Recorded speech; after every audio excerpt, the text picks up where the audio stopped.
What do a 5,000-year-old mummy, a 16th century British nobleman, and Julius Caesar all have in common? They all had their ears pierced! Piercings have been around for thousands of years and have played a significant role in many influential societies. And for those dudes in particular, they all had piercings to show off how rich they were. That's right, men came through dripping, even more than women did during some eras. But have you ever wondered how piercings even work though? You can just get about any part of your body pierced, and the process roughly happens the same way with each piercing.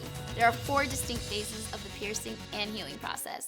Phase 1 is the hemostasis phase. For all of you Latin lovers, hemo means blood, and stasis means inactivity. Therefore, this stage is all about stopping the pierced area from bleeding. And trust that when there is piercing, there will be blood. Stop your bleeding. Stop it up. So once your body part is pierced with the piercing needle and the jewelry has been inserted, your piercer will apply pressure to the area for roughly 30 seconds because it helps the blood to clot quicker. Known as the defensive phase, this next part focuses on pulverizing bacteria and clearing out any gunk in your pierced area. Imagine like a bunch of ninjas that are also really good housekeepers. I'll explain. A type of white blood cell called neutrophil act like a sort of cleaner and remove anything that could cause infection. Once the neutrophils are done, special cells called macrophages clear away any leftover debris, like dead or damaged cells, and also produce proteins that start to repair the damaged tissue. Simultaneously, your dermis and epidermis start to contract, while fibroblasts help create connective tissue, all of which helps to close the wound.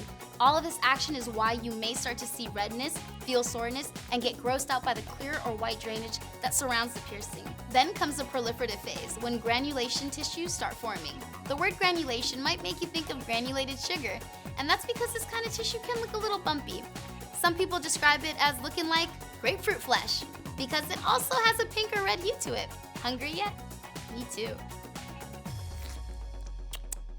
Anyway, granulation tissue happens when fibroblasts from the previous stage continue their healing process, starting from the outside edges of the wound and working their way toward the center. This is also when your piercing might seem like it's completely healed, but don't be fooled.